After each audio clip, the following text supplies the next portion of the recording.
Hello everyone, this is Bob Silva. I'm back again. We're in fall now, season time, getting caught up with my chores, so it might be time to start messing with the trommel again. From where I had left off in the last video, I think part 5, had the starter lockup on the motor here. Haven't messed with it since, but that'll be on the to-do list of this video. I got a couple other things done with it in the meantime. One notable thing is the sluice. I didn't get any video making that, but there it is. And then what was on the else was on the to-do list? I serviced the gearbox down at the bottom, down in there. And then what I had done is I disconnected the drum,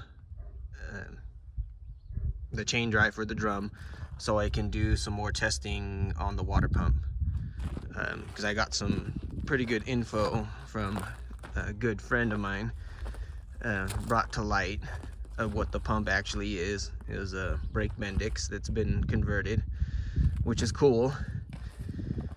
And the fact that in the valves, there's too much water flowing back and forth, meaning that the valves are not closing fast enough.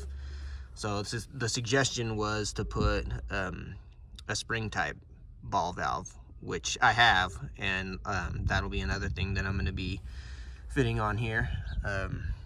As you can see, probably from the last time these videos were, when I did the last video, these lines were nice and clear and new. And look what the Nevada sun does to them. Yellows them. It's hardening up this cheap China crap line. Whatever, it'll work.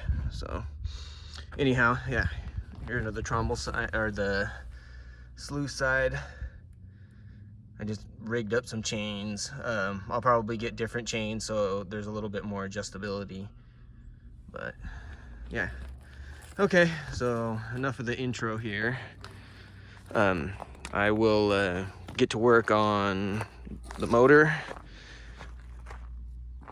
and then I'll probably put that on a time lapse or something, me messing with that, because that can get boring. So hope you enjoy.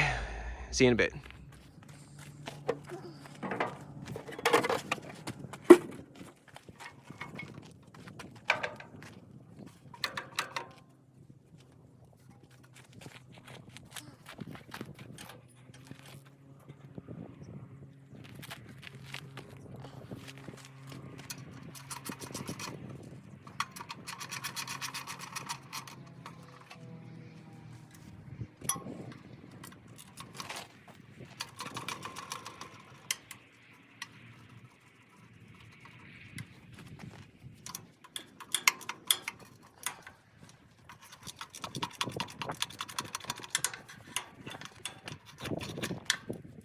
Gosh, I got a deep well.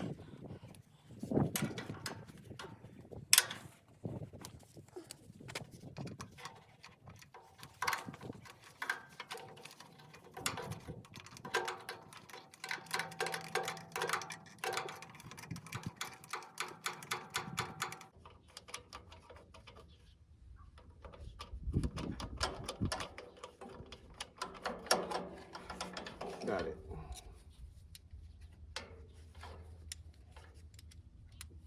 We'll get a deep well for next time. Tell you what, this has been coming in handy, real handy. It's the Harbor Freight version of the, what is it, the Leatherman Wave, I think. And so far, so good. Yeah, trying to carry it more than my regular knife.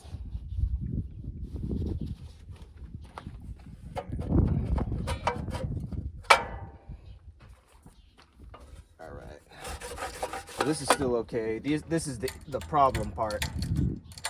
And of course it's free now, but what happens is when it gets hot, everything expands and this locks up. that's how it works. When you pull the coil, it turns this, which turns this, locks in, and cranks the motor. So, and I didn't bring a 1/4 inch, so I got to go all the way back to the garage to get this off, so I can take this clutch off and take it apart and clean it and lube it and put it back together. So let me go do that, and I'll be right back. All right. Let's get this out of the way for right now. 1/4 inch socket. A little lube.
I'm gonna pull it off rather than try to do it on here.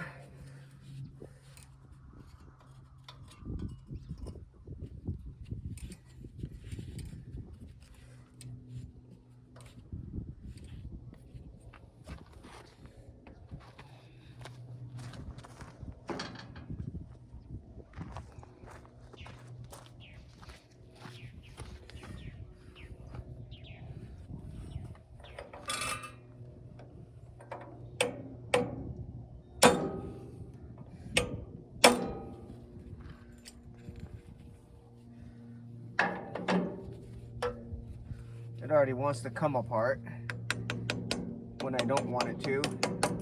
Because if you let this come apart, all the little balls are going to go flying.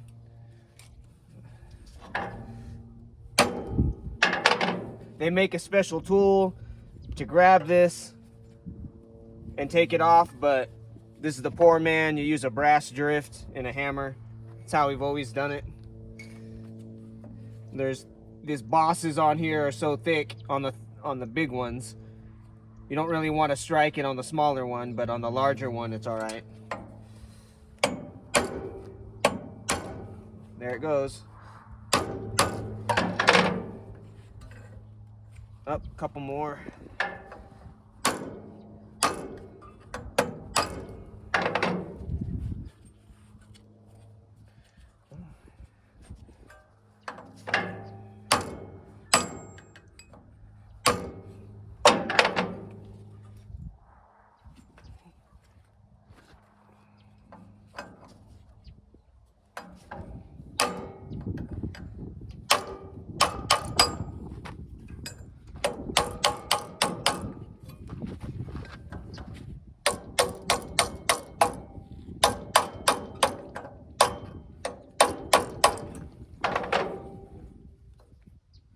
Jesus.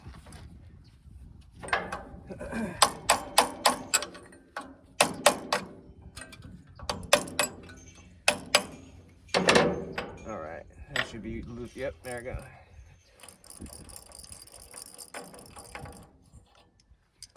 And there you go. Yeah, there's a little bit of, that's not too bad, but usually the issue is inside of here. So let's pop this open.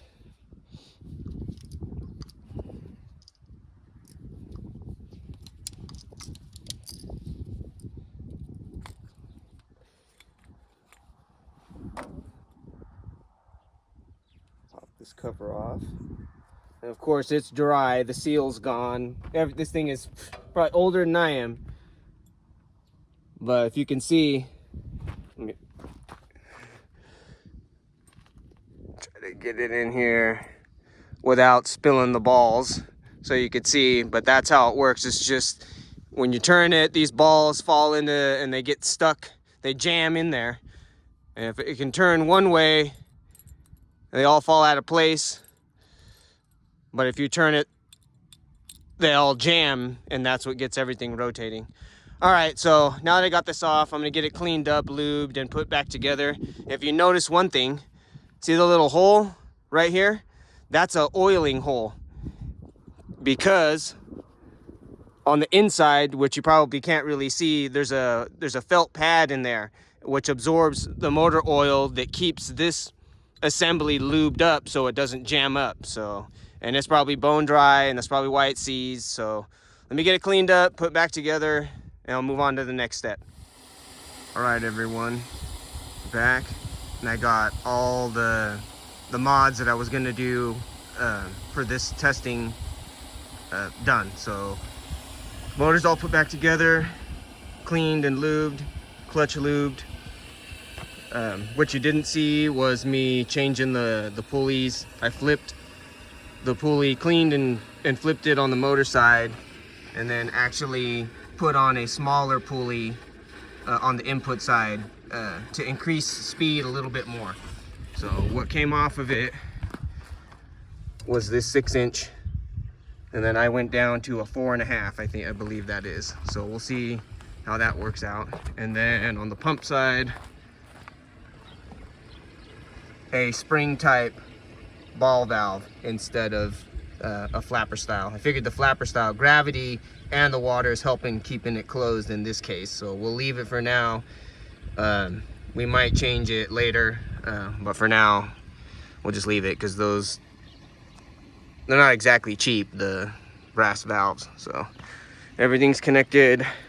I secured, there was an air leak here before, and I got it, secured. I put made a new rubber, thick rubber seal to seal the fitting against the pipe. So no more air leak there. And then it comes out. And then right now I'm just filling up One-Eyed Willie here so I can start testing it. So once I get that going, I'll put you up on a tripod and I'll bring you back.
It's already pumping water.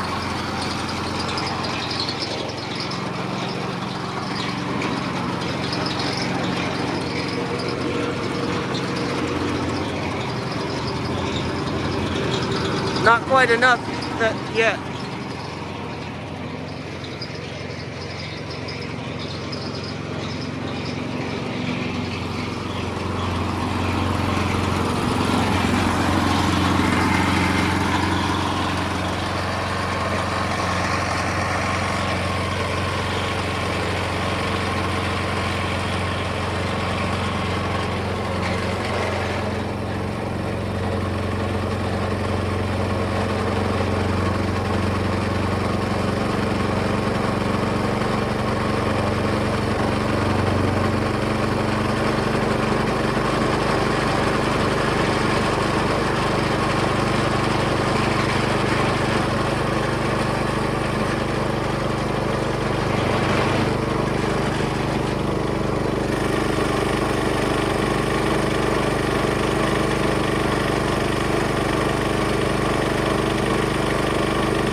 right, everyone.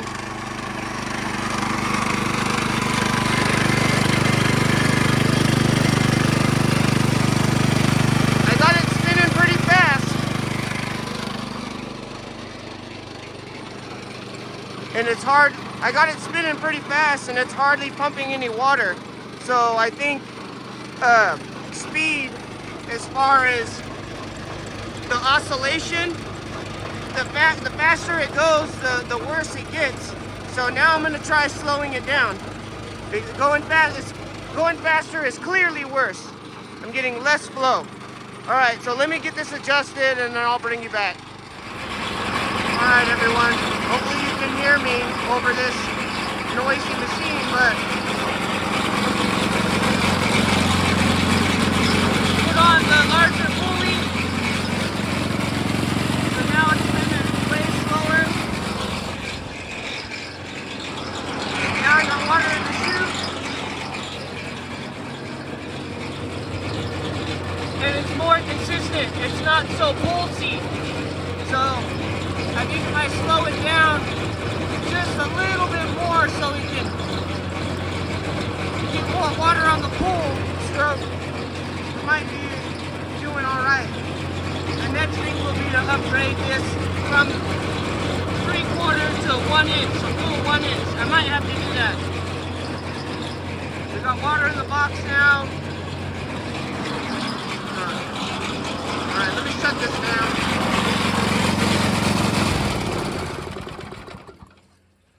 Oh yeah, so we got water flowing now.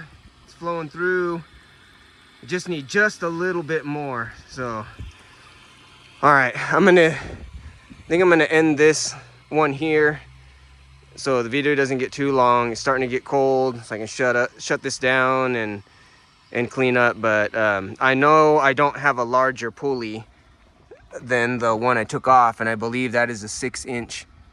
So I'll have to go to the hardware store or just order one. I'll get a 7 and an 8 and try it, because there's room for that. There's really no room to go any smaller on the output because it's already on a 1.5 inch or 1 inch small diameter on a variable pulley here. So all right, so I'm glad I got that problem solved. So now slowing down that pump and then probably increasing the diameter, so that way there's more water flow.